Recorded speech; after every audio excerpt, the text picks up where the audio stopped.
अपनी और क्लास खराब करिए। हाँ जी, तो कौन सा वंश इस त्रिपक्षीय संघर्ष में शामिल नहीं था? आयुध वंश। अब जो शामिल था उसके नाम बता दो एक एक करके। पहला कौन सा है?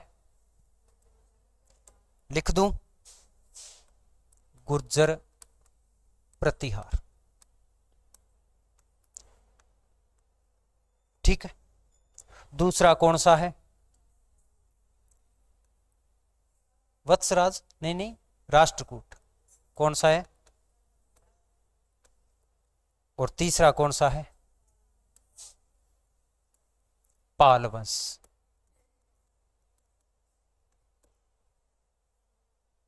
ठीक है, ये तीनों वंश है। अब कोशिश करना सब कुछ याद करने की। अब सब कुछ में कैसे? पहले तो पता होना चाहिए वंश कौन से है, क्योंकि अगर वंश का आ जाए तो क्वेश्चन गलत नहीं हो। उसके बाद हो सकता है बड़ा एग्जाम है, आरएस के एग्जाम में पूछ ले, आगे शासक का नाम पूछ ले, तो शासक के नाम भी याद रखने, क्रम वाइज याद रखना है। ठीक है, पहले कोशिश करो तीनों वंश याद होने चाहिए। याद ही है? अब इसका पहला शासक कौन सा है?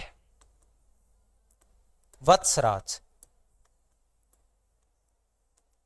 कंफ्यूज नहीं होना, ठीक है। किसने बोला था? हरिश्चंद्र बोला था क्या? है?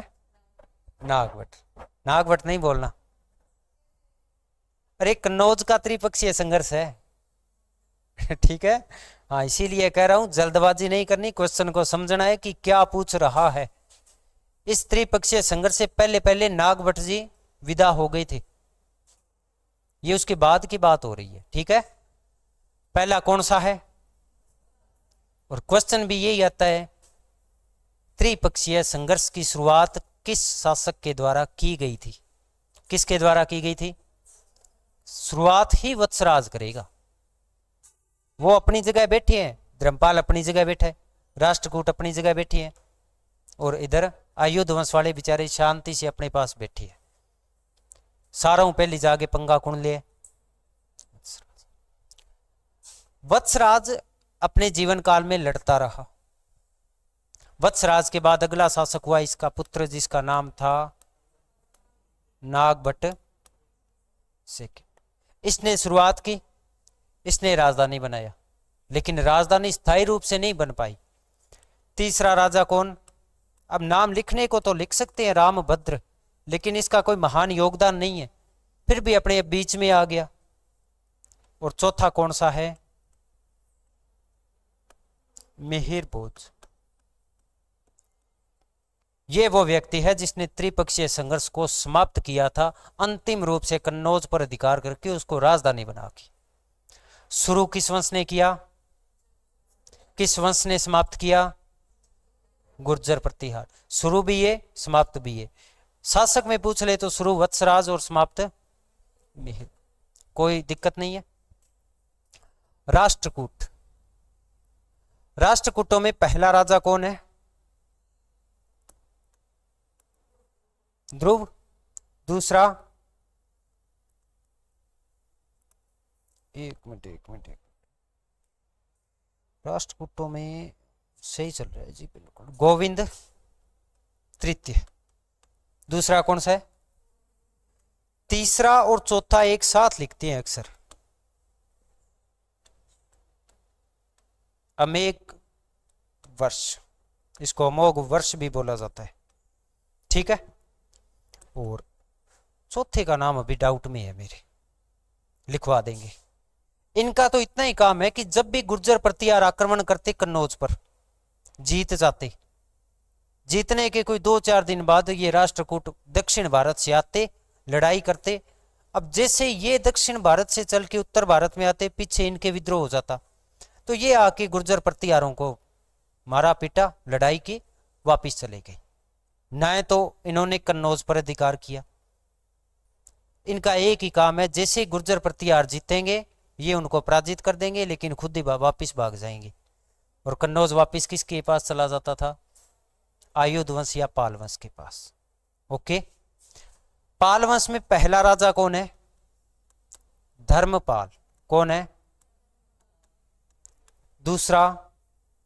देवपाल। कौन सा? और एक और लिखना है इनमें नारायण पाल। अपने जितना मतलब का उतना लिखेंगे। ये तीनों पाल पाल ही पाल है। ये गर्म हवा दे रही है। वही तो मामलो है सारो। अब 150 साल लग सकती है ना इतने में। 4 पीढ़ी आ गई, 150 साल लग गए। अभी इतना याद रखना आपने, किसको लेके हुआ। अब बताओ यहां तक कोई समस्या है क्या? नहीं है। सारा बोलो। बोल साचे दरबार की छापी है। लास्ट लाइन क्या छापी थी?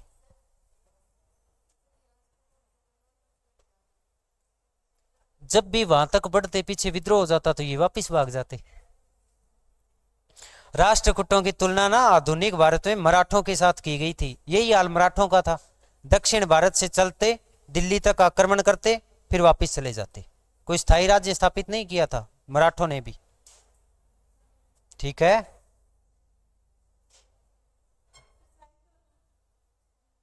डट जाओ। हाँ जी, पूछना होगे थे कुछ? कौन पूछना? छापो। लास्ट लाइन कल क्या लिखी थी? वत्सराज का जन्म हुआ। ठीक है, मतलब काफी लिखवाने वाला पड़ा है।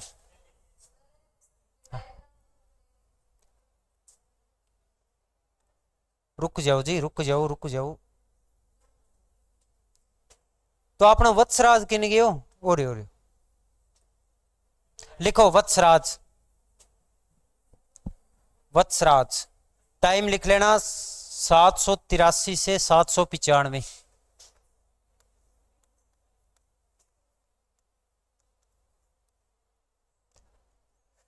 783 से 795। गर्म चालन लग रही है।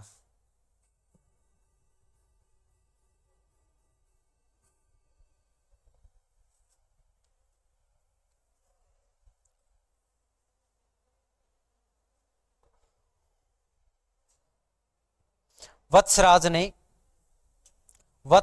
ने महाराजा धीराज उपाधि ली थी। वत्सराज ने महाराजा धीराज उपाधि ली थी।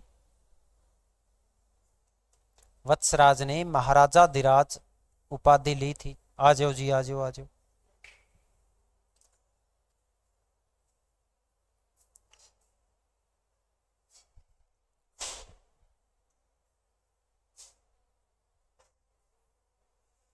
तीन घंटा पहला लिखी है, अब कॉपी निकाल दो, थारो ही वेट करा। माने बताओ भी एक स्टूडेंट आना है, बताइए था ना। हाँ ही भरनी भरती यार। तो लिखो जी, लिखो लिखो, निकाल लियो कॉपी।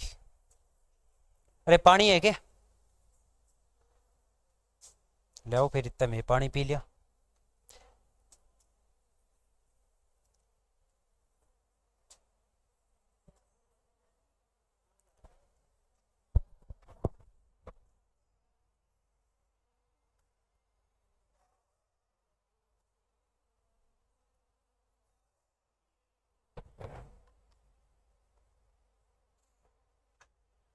छोरो बोलना को नहीं।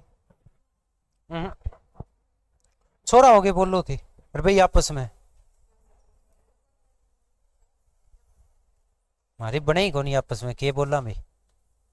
पूछ ले बोली है मेरा बेरी पड़े, मैं अंगो पड़ी हूँ।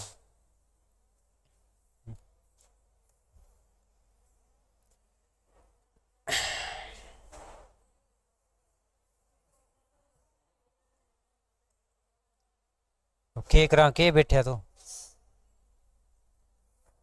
लिखवा दोगे? ठीक है, चलो जी। वत्सराज ने महाराजा धीराज उपाधि ली। अब अगली लाइन में एक छोटी सी हेडिंग डालनी है, मध्य राजस्थान पर अधिकार। बस 4 ही शब्द है, मध्य राजस्थान पर अधिकार। और ये हेडिंग है एक प्रकार से,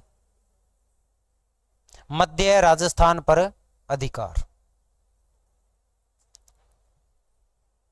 मध्य राजस्थान पर अधिकार। अब लिखो इसमें अगली लाइन में, ठीक है। इस समय इस समय इस समय मध्य राजस्थान में इस समय मध्य राजस्थान में भंडी जाति का शासन था। इस समय मध्य राजस्थान में भंडी जाति का शासन था। लिख लोगे क्या? मेरो लिखड़ो है बोर्ड पर, जना लिख लिया। और भंडी जाति का शासन था जो जो अपनी शक्तिशाली जो अपनी शक्तिशाली गज सेना के लिए प्रसिद्ध थी। जो अपनी शक्तिशाली गज सेना, गज के ब्रैकेट में अगर हस्ती सेना लिखना चाहो तो लिख सकते हो, हस्ती के लिए प्रसिद्ध थी। वत्सराज ने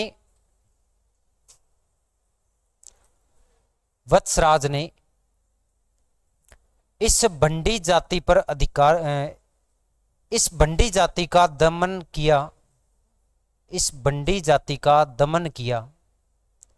वत्सराज ने इस भंडी जाति का दमन किया और इसी उपलक्ष्य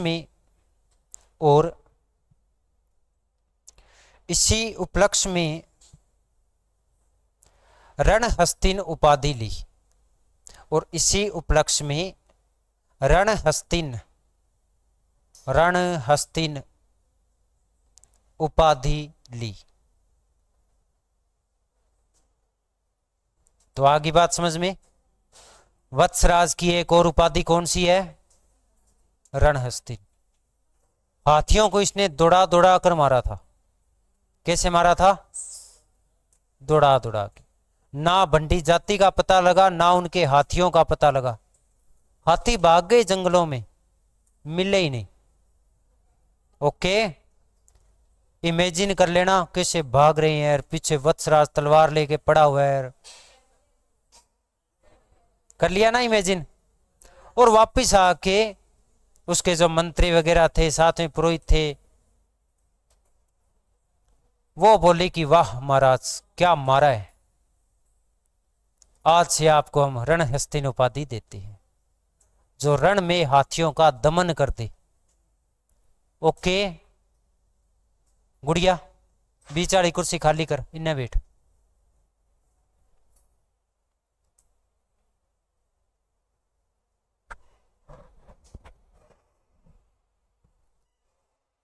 बिना ध्यान कौन देना अब, ठीक है। सपोज कर ले भी 20 अगर लड़ाई होगी तेरी भाई तकड़ाड़ी, वह वीडियो आई करे नहीं, छोरियां लड़ती वह लड़ाई होगी। ओके, अगली हेडिंग डालो छोटी सी, कन्नौज का त्रिपक्षीय संघर्ष। कन्नौज का त्रिपक्षीय संघर्ष। कन्नौज का त्रिपक्षीय संघर्ष। सबसे पहले ये डायग्राम बनाना है आपने, और ऐसे का ऐसा बनाना है। कल को आप भूल जाओगे और फिर मैंने नहीं कहेगा ना ना ढंगू बताइए कौन है, समझ में ही कौन है यो। तो कल न मन्ना के वो इनू तो बढ़िया डायग्राम बना लियो। कमु कम मैं इतो तो केस भी नहीं जी, मैं तो बढ़िया पढ़ाई हो।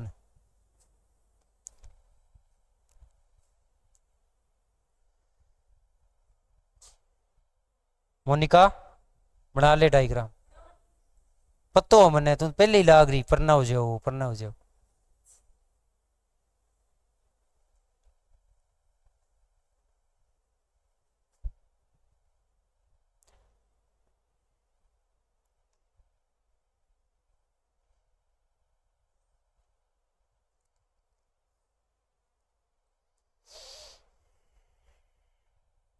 जद बना लियो जद मन बता दियो।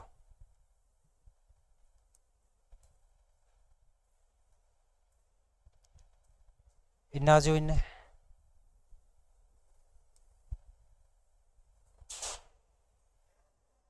जद डायग्राम बन जाए बता दियो, घड़ी बैठे रहो।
आइए और दक्षिण भारत से उत्तर भारत की ओर आएंगे। ये सारे गुर्जर प्रतिहार। अच्छा, ये गुजरात का क्षेत्र है, इसको कहा जाता है बड़ौच।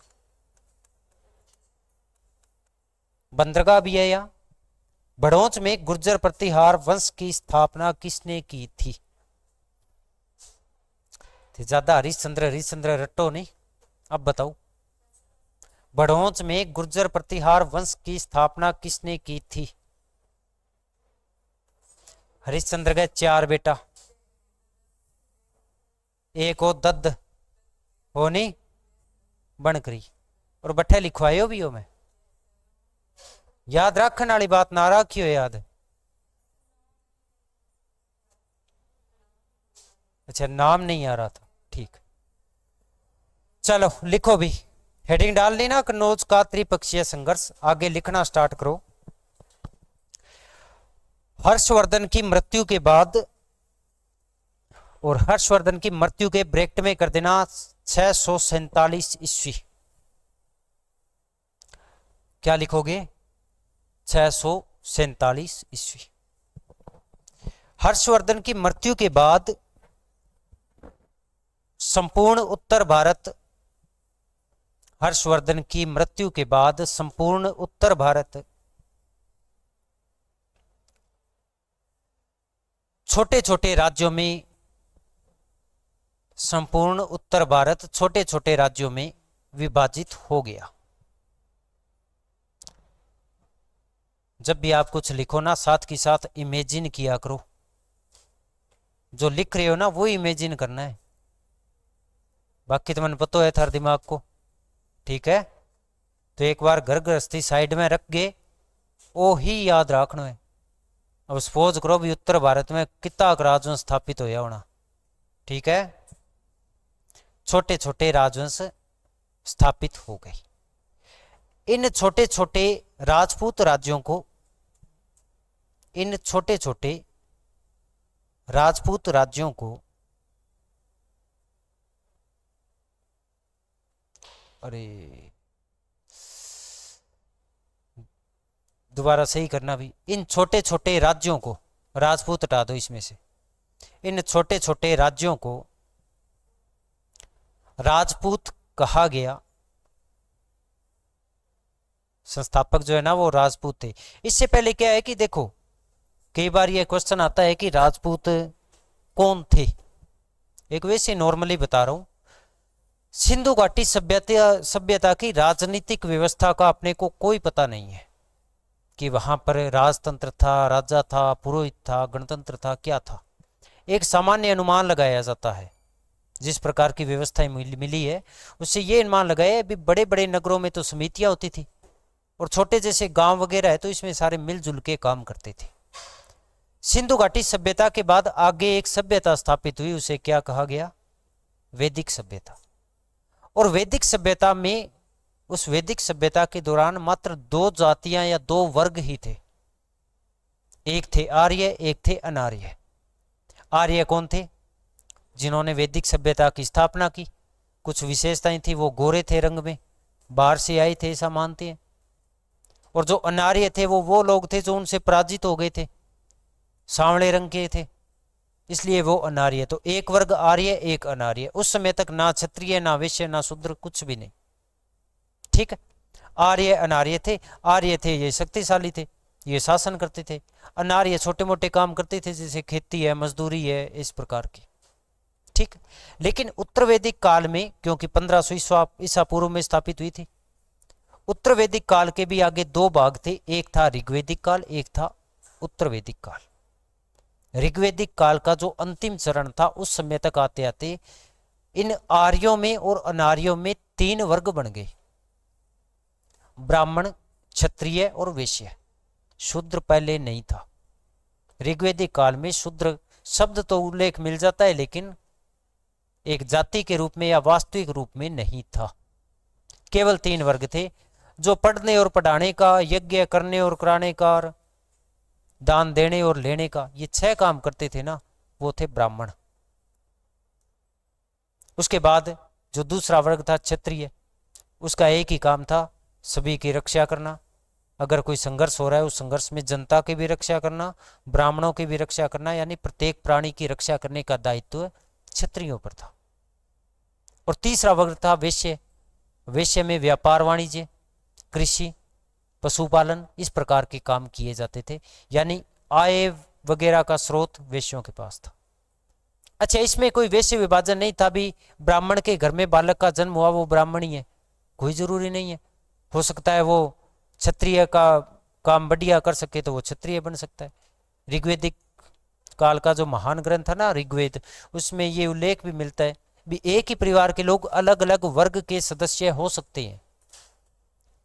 तो वो जन्म आधारित नहीं था, वो था कर्म आधारित। लेकिन फिर भी तीन वर्ग बन गए। अब जैसे ही उत्तर वैदिक काल आया, वहां आके एक चौथे वर्ग की आवश्यकता महसूस हुई, जो इन तीनों वर्गों की सहायता कर सके। अब सहायता कैसे? क्योंकि आजकल क्या है कि जैसे ही शूद्र नाम आता है, थोड़ा सा लोग उल्टा पक्ष ले चलते हैं, वो दास प्रथा उसमें ले चलते हैं। जबकि दास प्रथा प्राचीन भारत में वास्तविक रूप में नहीं थी। मैक्सथनीज कहता है कि भारत में दास प्रथा नहीं है, क्योंकि यहां पर जो दास था उसको भी परिवार का ही सदस्य मानते थे। जो परिवार खाता था वो ही दास खाता था। उसकी रहने की आज़ादी थी, उसको वंश बढ़ाने की आज़ादी थी, पढ़ने की, यज्ञ करने की भी आज़ादी थी। लेकिन फिर भी उत्तर वैदिक काल का अंतिम चरण आया, वहां तक आते आते चौथे वर्ग शूद्र का उद्भव हुआ। अब कैसे हुआ? मान लो कोई क्षत्रिय है, वो युद्ध करने जा रहा है, वो युद्ध कर रहे हैं, उसे कहीं पानी की जरूरत पड़ गई, क्या वो युद्ध बीच में छोड़ के पानी पीने जाएगा? तो उसको एक हेल्पर चाहिए, हेल्पर चाहिए, और जाहिर सी बात है जो एक बड़ा काम कर रहा है उसको हेल्प तो चाहिए। तो एज ए हेल्पर शूद्र वर्ग को वो साथ में रखते थे। लेकिन आजकल एक उल्टी रीत चल गई कि ना जी सेवा कराता, अरे तो वो तलवारों लड़न लाग रही है बावड़ा, उसके कोई घाव हो गया उसको उठा के लेके जाना है, उसको वहाँ कोई दवाई पानी देनी है, उसको थोड़ा रेस्ट करवाना है, हजार काम होते हैं। लेकिन फिर भी शूद्र जो था ना पहले के टाइम में, वो भी ऐसे नहीं है भी पूरा का पूरा एक बहिष्कृत कर दो इसको, ऐसा कुछ नहीं था। पूरी की पूरी जो जाति व्यवस्था थी, वर्ग व्यवस्था थी, वो केवल और केवल कर्म पर आधारित थी। जैसा कर्म करोगे उस वर्ग में शामिल हो जाओगे। ठीक है। अब उत्तर वैदिक काल के बाद आया महाजनपद काल, वहां जाके उसके बाद सूत्र काल आया। सूत्र काल तक आते आते वर्ग विभाजन स्पष्ट रूप में हुआ। लेकिन फिर भी जब तक हर्षवर्धन, क्योंकि अंतिम महान शासक था हर्षवर्धन, 6ठी शताब्दी ईस्वी में, इस काल तक भी केवल 4 ही वर्ग थे, ब्राह्मण क्षत्रिय वैश्य शूद्र। अब क्षत्रिय में वो सारे लोग आ गए जो राजकाज करते थे, ब्राह्मण में भी सारे आ गए। लेकिन हर्षवर्धन की मृत्यु के बाद ये जो राजपूत काल शुरू हुआ, यहां से इन राजपूत काल में आने के बाद अनेक जातियां बनी। सबसे पहले सूर्यवंशी अलग हुए, चंद्रवंशी अलग हुए। अब दोनों आपस में ना खाना खाते ना रिश्ता करते। उसके बाद सूर्यवंशी में फिर आगे कोई गुर्जर प्रतिहार है, कोई चौहान है, कोई गोहिल है, कोई राठौड़ है, इस प्रकार के चले। और वहां भी नहीं रुके, बढ़ते बढ़ते बढ़ते बढ़ते ब्रिटिश काल आया, तब तक भारत में जाति व्यवस्था पूरे चरम पर थी। और आज आज प्रत्येक की जाति अलग हुई पड़ी है ना। तो कारण क्या था? यही तो कारण था। जाति व्यवस्था वास्तविक रूप में ये अब की देन है, 18वीं शताब्दी के बाद की थी। ओके। तो हर्षवर्धन की डेथ होने के बाद जिन छोटे छोटे राजवंशों का उदय हुआ, उन सभी को एक ही नाम दे दिया, राजपूत काल। क्या नाम दे दिया? अब राजपूत शब्द बना है राजपुत्र से। राजपुत्र का मतलब होता है राजा का पुत्र, जो भावी युवराज होगा। और बाद में जब मुसलमानों का भारत में आगमन हुआ, वो सभी को राजपूत राजपूत बोलते थे, क्योंकि यहां राजकाज वाले ही थे। और बाद में ये नाम फेमस हो गया। ओके। तो 6ठी शताब्दी यानी हर्षवर्धन की मृत्यु के बाद भारत में राजपूत काल की शुरुआत हुई। ओके, ठीक है। कोई समस्या? इस काल में लिखो, इस काल में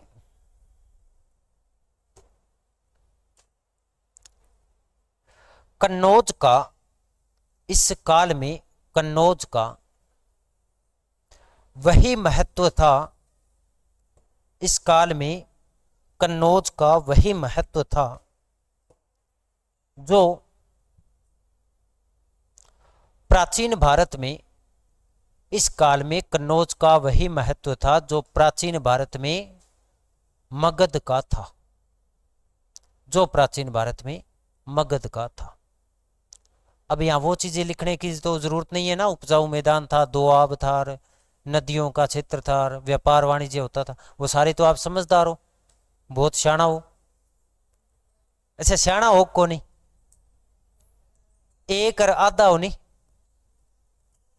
ठीक है, ठीक है जी। नहीं कई वह तो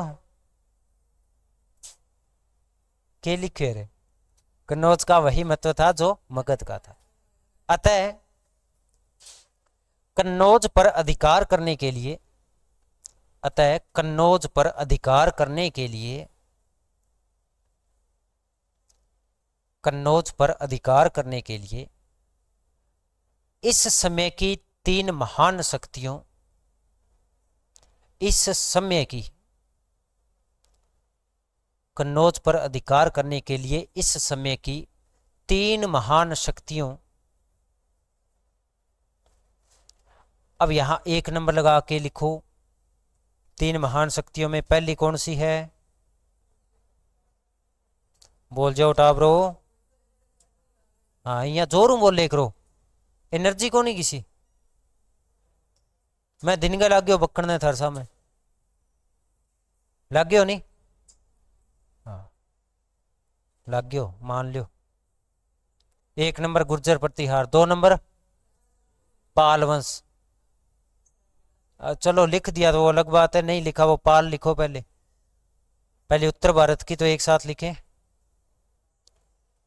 राष्ट्रकूट तो वो है जो बीच में आई थी खीर में मुसल मुसल मारने हैं। आवे बेटा और मुसल मार गए खिंडा आगे डंगो जानता रहे, हाल थोड़ी हो गई। तीसरा राष्ट्रकूट,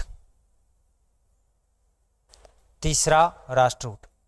तीन महान शक्तियों गुर्जर प्रतिहार पाल वंश और राष्ट्रकूट वंश के मध्य संघर्ष हुआ, के मध्य संघर्ष हुआ, जिसे जिसे कन्नौज का त्रिपक्षीय संघर्ष, जिसे कन्नौज का त्रिपक्षीय संघर्ष कहा जाता है, जिसे कन्नौज का त्रिपक्षीय संघर्ष कहा जाता है। लिखा हुआ नहीं है क्या? कन्नौज का त्रिपक्षीय संघर्ष कहा जाता है, ठीक है। अगली लाइन में लिखो, इस समय कन्नौज पर, इस समय कन्नौज पर, इस समय कन्नौज पर आयुध वंश का शासन था। आयुध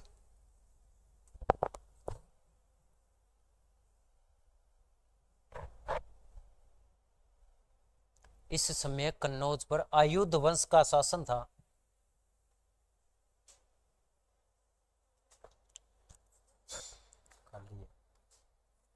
आयुध वंश का शासन था तथा इस वंश के दो भाइयों, तथा इस वंश के दो भाइयों इंद्रायुध, इस वंश के दो भाइयों इंद्रायुध व चक्रायुध के मध्य, इंद्रायुध व चक्रायुध के मध्य आपसी संघर्ष था। इंद्रायुध व चक्रायुध के मध्य आपसी संघर्ष था। और यहां शासक कौन था इस समय? इंद्रायुध। कौन है? लिख लो। इंद्रायुध कन्नौज का शासक था। इंद्रायुध कन्नौज का शासक था। इंद्रायुध कन्नौज का शासक था तथा वह धर्मपाल, तथा वह पाल वंश के धर्मपाल, तथा वह पाल वंश के धर्मपाल, पाल वंश के धर्मपाल के संरक्षण में, पाल वंश के धर्मपाल के संरक्षण में कार्य कर रहा था। पाल वंश के धर्मपाल के संरक्षण में कार्य कर रहा था। अगली लाइन में लिखो, त्रिपक्षीय संघर्ष की शुरुआत, त्रिपक्षीय संघर्ष की शुरुआत गुर्जर प्रतिहार, त्रिपक्षीय संघर्ष की शुरुआत गुर्जर प्रतिहार शासक, गुर्जर प्रतिहार शासक वत्सराज ने की थी। गुर्जर प्रतिहार शासक वत्सराज ने की थी।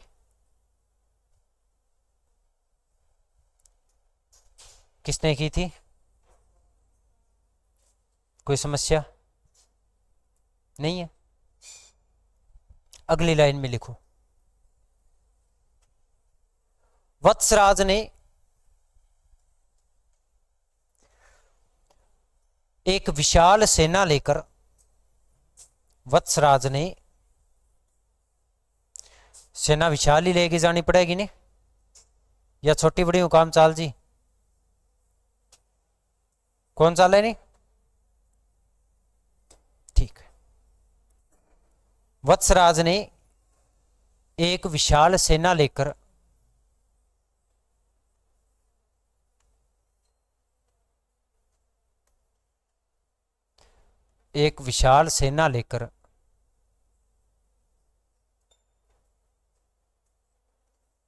जैसा भी बन जाए, आई लव माई इंडिया, पहले ही बता दू, मेरी पेंटिंग पर कोई बात को नहीं होगी, कोई चर्चा कौन करेगा, ठीक है नहीं?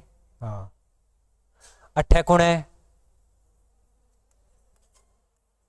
चलो अब गुर्जर प्रतिहार तो ना लिखो, सीधो वत्सराज लिख दोगे। आगे बात समझ में? वो अठे की है, ओ की है, 88 है नहीं? अच्छा, कन्नौज वर्तमान में कहाँ है? कन्नौज वर्तमान में कहाँ है?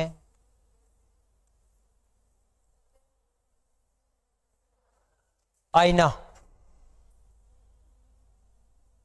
कन्नौज कहाँ है वर्तमान में?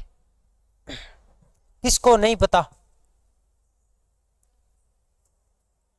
हाँ जी, लाल दुपट्टा।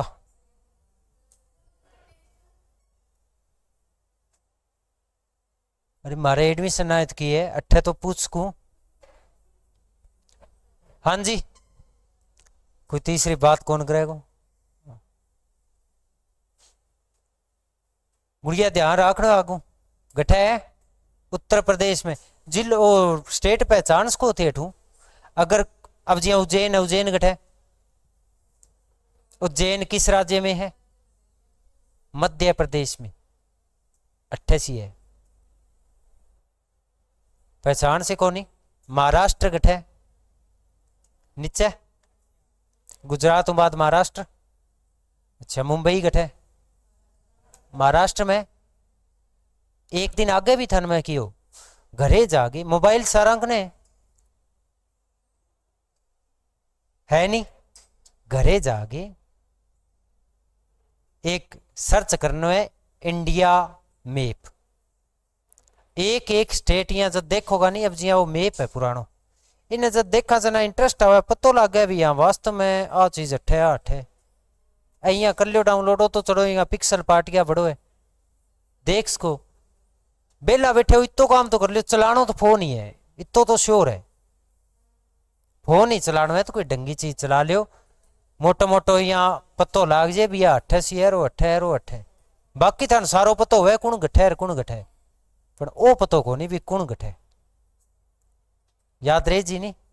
घरे जाके आज मैप देखोगा, कालू गिनगे 5 क्वेश्चन में मैप वाला ही पूछना है, ठीक है? चलो समझ गया। अब वो सेना ले गए,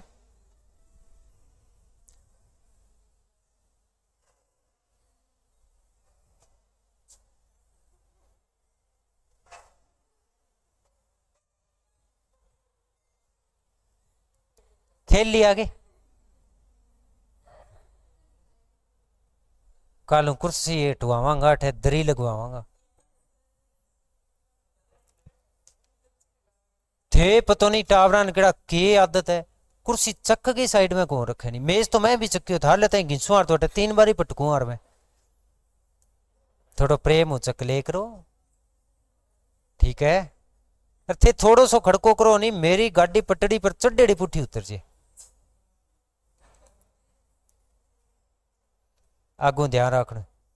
सॉरी फिर बोलने लग, आज एग्जाम हॉल में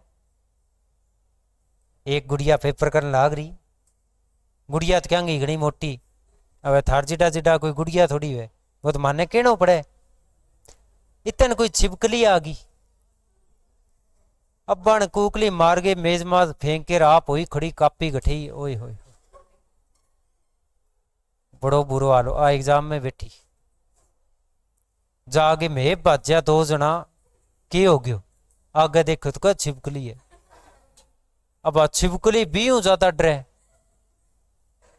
अब टाई लेनी है चीकनी, अब छिपकली बाजी से नाम पग गणा ही मारे, फिर भी ना औखी सौखी लेके गया बारे, हद होगी।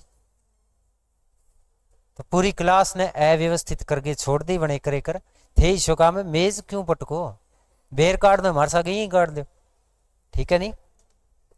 चलो अब वो सेना लेके जान लाग रही है कोई बोल रहा है को सीरियस हो जाओ ठीक है नहीं। गयो सेना लेके इनू आ गयो धर्मपाल इनू कुणा सी धर्मपाल धर्मपाल को वत्सराज ने पराजित कर दिया। क्या कर दिया हरा दियो हरा आगे कन्नौज पर अधिकार किंग हो गयो वत्सराज को हो गयो। वत्सराज इंद्रायुद्ध ने हटा के किन्ने बना दियो राजा चक्रायुद्ध किन्ने बना दियो इंद्रायुद्ध बाज के गठे जा पहुंचो। इतो ही मामलो इतो मोटो कोई 150 साल वाला माहौल बना रही को नहीं जे बिचाले राष्ट्रकूट ना पड़े अठता ही मामलो हो गया ओके। धर्मपाल और इंद्रायुद्ध एक जिया बैठे चक्रायुद्ध के संरक्षण में काम करे एक प्रकार कन्नौज पर अधिकार किंग हो गयो। इतने पतो नहीं आगे के मन में आई बोलियो ना जे आक्रमण करा तो मैं इकट्ठे करांगा उत्तर भारत में कन्नौज नहीं कन्नौज उनका टारगेट नहीं है वो तो इन्हें उत्तर भारत का नहीं आया जो ना ठापड़े भी आगे हटे तो पहला ही लठबाज रहे ऐठू सेना लेके आया वत्सराज के सागे किंग और युद्ध हुएगो।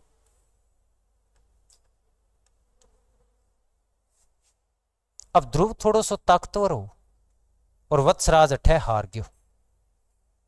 गयो इनने ध्रुव और धर्मपाल एक हो गया जी हां भी है वत्सराज हार गयो वत्सराज आ गयो वापिस गठा आ गयो जठे राजपुताना मोह बठा आ गयो। इन ध्रुव ने कोई पतो लाग गयो अठाई बाद में भी पीछे गड़बड़ हो रही है इंगो सियासन खतरे में आ गयो अठे ओ 20 फीट वापिस आ गयो। इन्हें के मिलियो की मिलियो इन्हें के मिलियो इंद्रायुद्ध वापिस बन गया कन्नौज का शासक और किसके संरक्षण में युद्ध में विजय की बात करें तो विजय किसकी हुई थी पहली विजय हार किसकी हुई थी अब बने भूल जाओ चक्रायुद्ध इंद्रायुद्ध छोड़ो बन इतो याद रखना है कन्नौज पर किंग और अधिकार है अप्रत्यक्ष रूप हूं धर्मपाल को। वत्सराज जीत्यो इन्नू आ गयो ध्रुव वत्सराज वापिस आ गयो तो पीछे कौन रह गयो ओ आप गए वापिस जा बड़ियो स्थिति तो बागी बा बन गई वापिस कन्नौज पर दोबारा अधिकार किंग हो गयो। ये था स्त्री पक्षीय संघर्ष का पहला चरण है। अब ये कहा जाता है कि वत्सराज जब वापिस आया ध्रुव भी सेना लेके पीछे आ गया इसीलिए वत्सराज को कुछ समय के लिए यहां जालोर को अपनी राजधानी बनाना पड़ा। किसको और अब अगर क्वेश्चन आ जाए जालोर में प्रतिहार वंश की स्थापना किसने की थी वत्सराज ने। आगे बात समझ में अटता ही कोई समस्या मामलो इतो ही हो इन अलावा कोई तीसरी बात ही को नहीं ओके है कोई समस्या नहीं है चालू आगे चलो लिखो फिर एक बार। त्रिपक्षीय संघर्ष के प्रथम चरण में त्रिपक्षीय संघर्ष के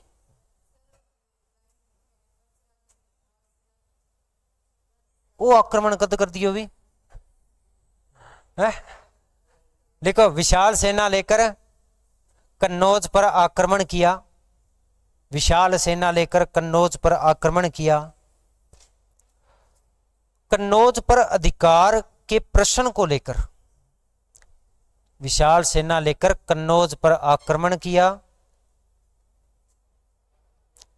कन्नौज पर अधिकार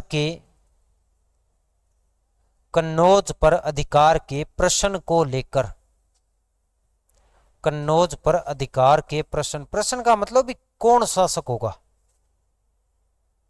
आमने सामने आगे ही देखांगा तेरे में दम है तो कह तू कॉलेज बारह आगे दिखा वो हाल हो। कन्नौज पर अधिकार को लेकर, छोड़ो, प्रश्न को लेकर वत्सराज और धर्मपाल में, मैं समझा तो कौन की मन लिखा ना लोट को नहीं है। ये वास्तव में नोट्स लगभग देख रू भी है, ले दे दिया। वत्सराज और धर्मपाल में संघर्ष हुआ। वत्सराज और धर्मपाल में संघर्ष हुआ। वत्सराज ने धर्मपाल को पराजित कर दिया। वत्सराज ने धर्मपाल को पराजित कर दिया। धर्मपाल को पराजित कर दिया तथा कन्नौज के सिंहासन से, तथा कन्नौज के सिंहासन से इंद्रायुध को हटाकर, कन्नौज के सिंहासन से इंद्रायुध को हटाकर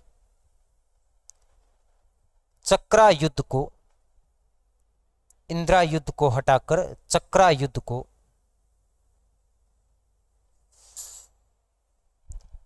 कन्नौज का शासक बना दिया।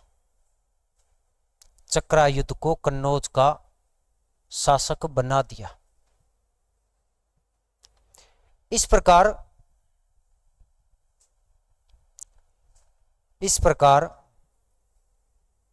कन्नौज पर अप्रत्यक्ष रूप से, इस प्रकार कन्नौज पर अप्रत्यक्ष रूप से किसका अधिकार हो गया? वत्सराज का अधिकार हो गया।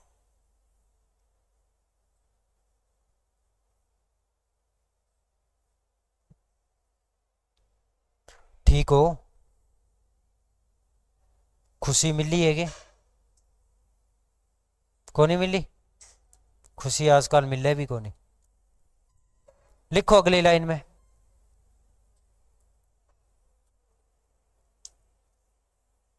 इसी समय,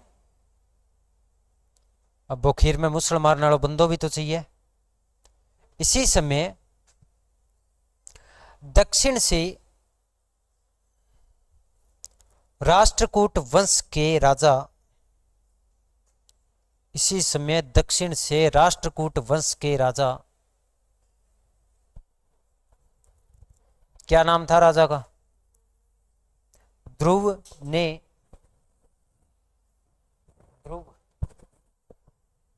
ध्रुव ने वत्सराज पर आक्रमण कर दिया। ध्रुव ने वत्सराज पर आक्रमण कर दिया।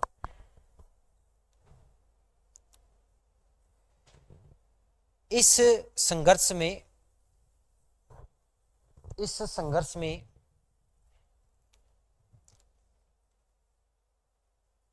वत्सराज की हार हुई। इस संघर्ष में वत्सराज की हार हुई तथा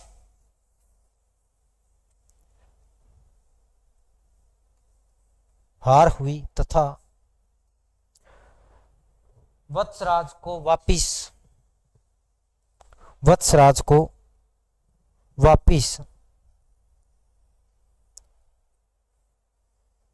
अपने राज्य में लौटना पड़ा। वापिस अपने राज्य में लौटना पड़ा।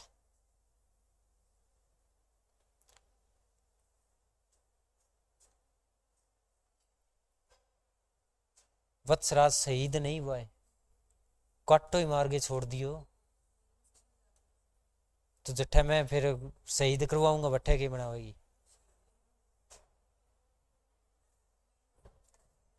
वत्सराज ने वापिस लौटकर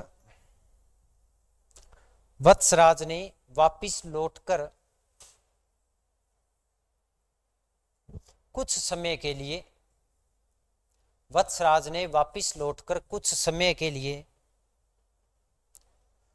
जालोर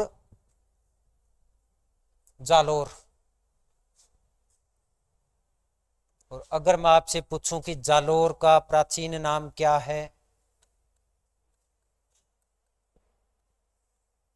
जालोर का प्राचीन नाम क्या है? जाबालीपुर। क्या नाम है? तो जालोर के ब्रैकेट में लिखना है जाबालीपुर। कुछ समय के लिए जालोर यानी जाबालीपुर को अपनी राजधानी बनाया। कुछ समय के लिए जालोर या जाबालीपुर को अपनी राजधानी बनाया। आगे बात समझ में? अगली लाइन में लिखो, राष्ट्रकूट राजा ध्रुव को अपनी घरेलू समस्याओं की वजह से राष्ट्रकूट राजा ध्रुव को अपनी घरेलू समस्याओं की वजह से वापिस लौटना पड़ा। घरेलू समस्याओं की वजह से वापिस लौटना पड़ा। वह उत्तर भारत में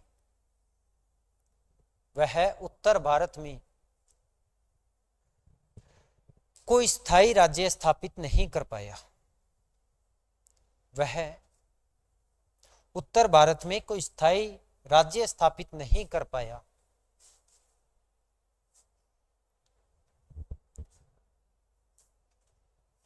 राष्ट्रकूटों के इस कार्य की तुलना राष्ट्रकूटों के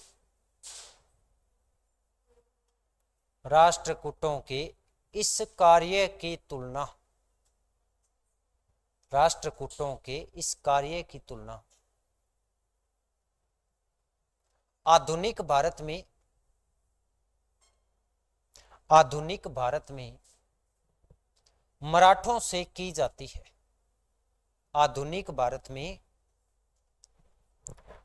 मराठों से की जाती है। आगे बात समझ में? जब RS को पेपर देगा नहीं, तैयारी करोगा, मन्ने याद करोगा, थे करोगा नहीं याद? क्वेश्चन आइड है वो, और मराठा लो मैं यही कौन लिखवाए, कोई मैं पागल थोड़ी हूँ, यहाँ कापी थोड़ी भरानी है।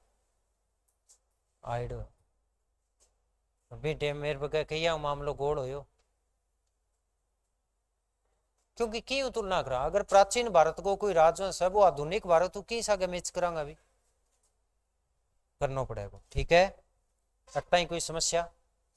तो पहले चरण में वत्सराज जीत कर भी हार गया, ध्रुव भी जीत कर हार गया, और धर्मपाल हार कर, ठीक है नहीं? वो त्रिपक्षीय संघर्ष को पहलो चरण। अब आगे लिखो, वत्सराज ने, आप इतिहास वत्सराज को पढ़ा, पहले ही बता दी, बाकी चरण बागा आंता जाएगा। वत्सराज ने कला एवं स्थापत्य में विशेष रुचि रखी। कला एवं स्थापत्य में विशेष रुचि रखी। जालोर विद्वानों का केंद्र बन चुका था। जालोर विद्वानों का केंद्र बन चुका था। ओके, सुनो अब,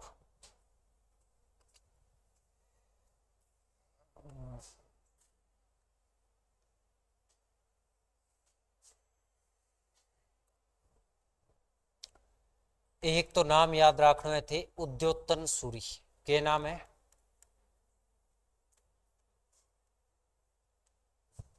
के नाम है? सामने ध्यान दो भी सभी। एक नाम याद रखना है, हरिसेन सूरी। के नाम है?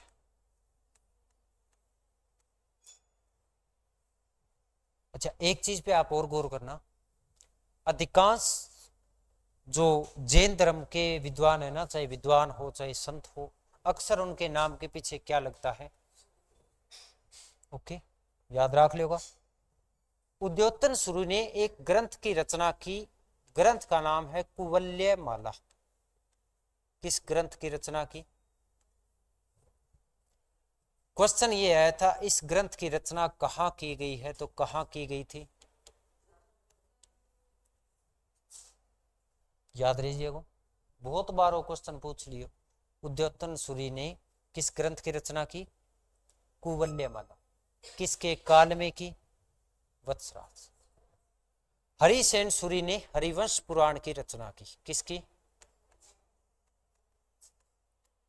ये पुराण वो नहीं है जो आज क्वेश्चन आया था। आया था क्या? आज क्वेश्चन आया था पुराण कितने हैं, किन्हीं 4 पुराणों के नाम लिखिए। पुराण जैन धर्म में भी है,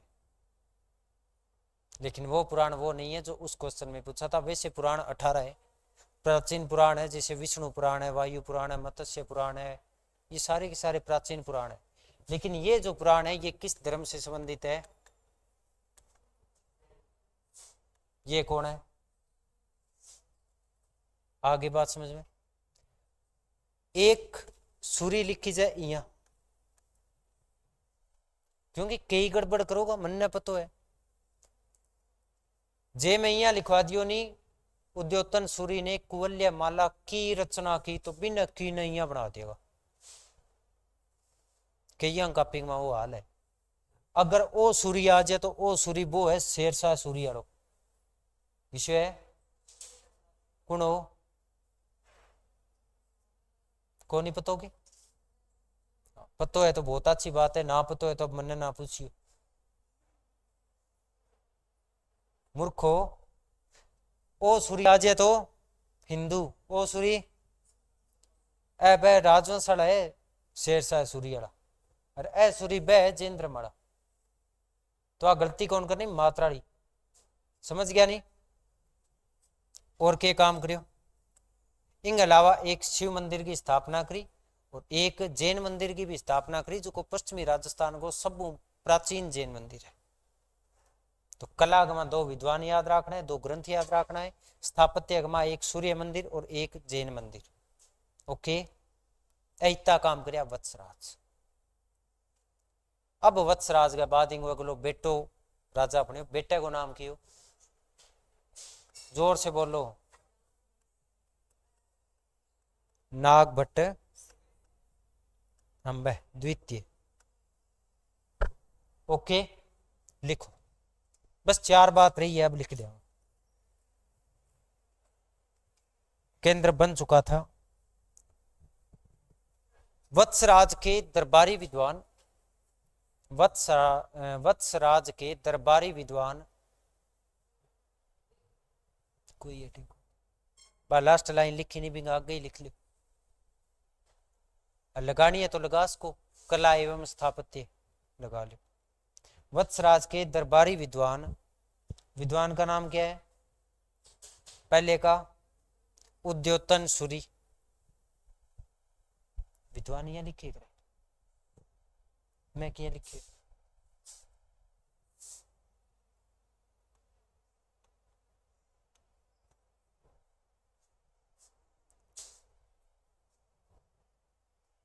उद्योतन सूरि ने जालोर में, उद्योतन सूरि ने जालोर में कुवल्य माला, कुवल्य माला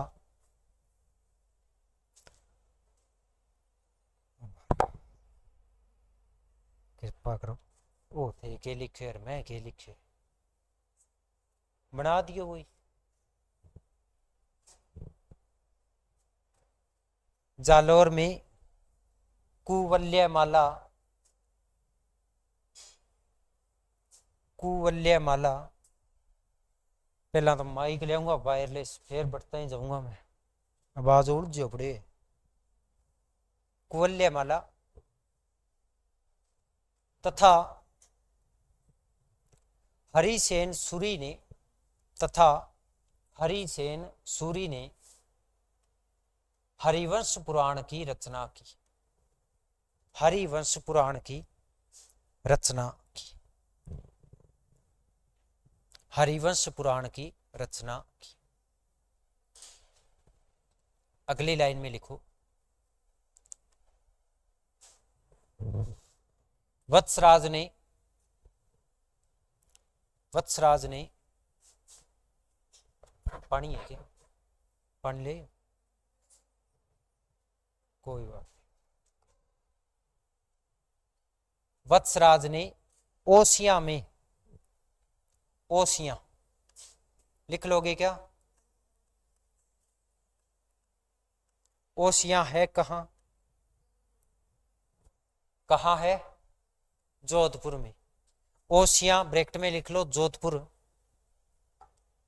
ओसिया में एक सूर्य मंदिर का निर्माण करवाया। ओसिया में एक सूर्य मंदिर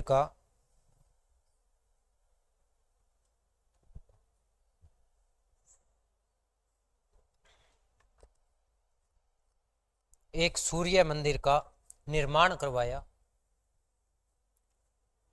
इसे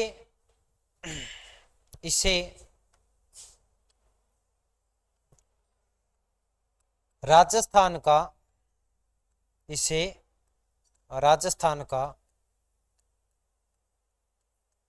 कोणार्क कहा गया।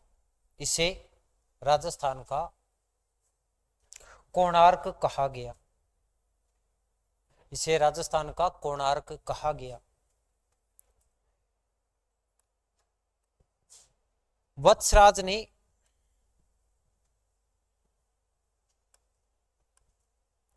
ओसिया में ही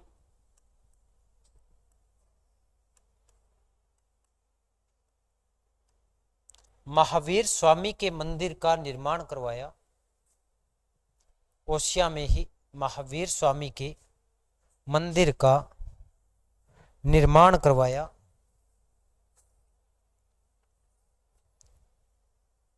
जो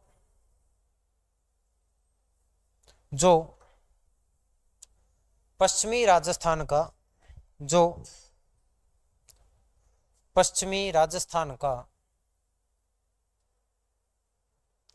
प्राचीनतम जैन मंदिर है।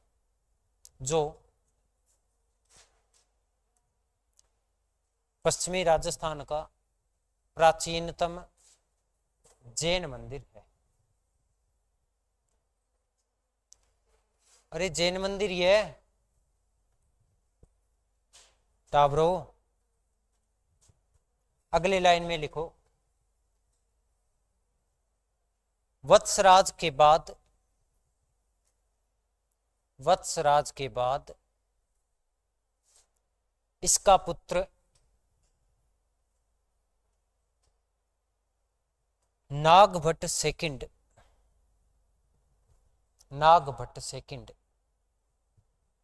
शासक बना।